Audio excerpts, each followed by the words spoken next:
എനിക്കുണ്ടായ ഒരു ചെറിയ അനുഭവം പറഞ്ഞ് ഞാൻ നിർത്തുകയാ. ഏകദേശം കഴിഞ്ഞ ഒരു കൊല്ലത്തിന് മുമ്പ് ഞാൻ ഒരു ചെറിയ വീടുണ്ടാക്കാൻ ആഗ്രഹിച്ചു. ചെറിയൊരു വീടുണ്ടാക്കാൻ ഞാൻ ആഗ്രഹിച്ചു.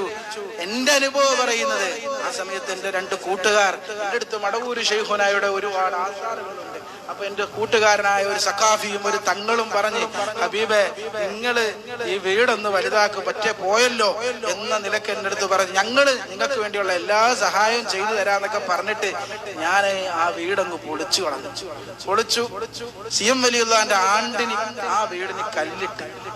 പഠിച്ചവനെ, അവര് കുറെ നോക്കിയിട്ട് നടന്നില്ല. വീട് ഏതായാലും 1 മാസം അവർ കുറെ ആൾക്കാർക്ക് പോയി നോക്കി, പക്ഷെ നടന്നില്ല.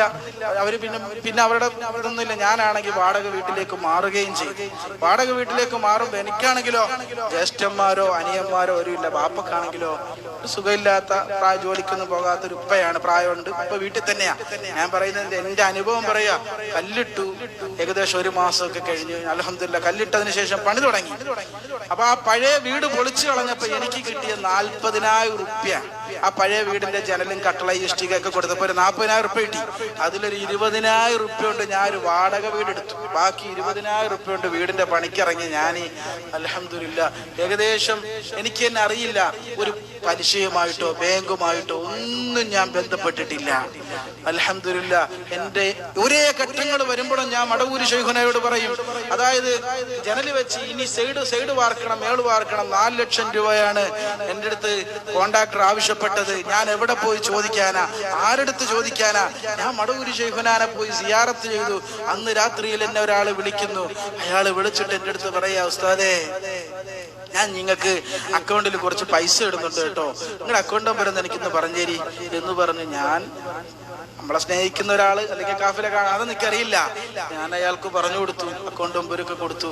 4 ലക്ഷം രൂപ ഞാൻ കണക്കും പറഞ്ഞിട്ടില്ല, അയാളോട് ഒന്നും പറഞ്ഞിട്ടില്ല. പിറ്റേ ദിവസം ആളെ വിളിക്കുന്നത് വെള്ളിയാഴ്ചയാണ്. തിങ്കളാഴ്ചയൊക്കെ ചൊവ്വാഴ്ചയൊക്കെ നിങ്ങളുടെ അക്കൗണ്ടിൽ പൈസ വരും കേട്ടോ എന്ന് പറഞ്ഞു.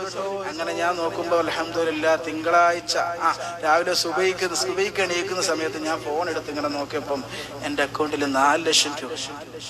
അങ്ങനെ ഏകദേശം 1 കൊല്ലം കൊണ്ട്, അതായത് ഈ ആണ്ടിന് വീട് വെക്കാൻ തുടങ്ങി പിറ്റേ ആണ്ടായ ശവ്വാലില് ഞാൻ വീടിന്റെ കയറി താമസിക്കലും ഉറൂസും നടത്തി 57 ലക്ഷം രൂപയുടെ വീട് മടവൂര് ശൈഖുന എനിക്ക് തന്നതാ. ഞാനൊരു ബാങ്കുമായിട്ടോ പലിശയായിട്ടോ ഒന്നും ഞാൻ ബന്ധപ്പെട്ടിട്ടില്ല. എന്റെ അനുഭവം ഞാൻ പറയുന്നത്, എന്റെ സ്വന്തം അനുഭവം. ഒരാളുടെ കേട്ടതോ മറ്റൊരാളുടെ കാര്യമല്ല പറയുന്ന. മടവൂര് ശൈഖുനാനെ മുറുകെ പിടിച്ചാൽ നമുക്ക് ദുനിയാവും കിട്ടും, ആഖിറവും കിട്ടും.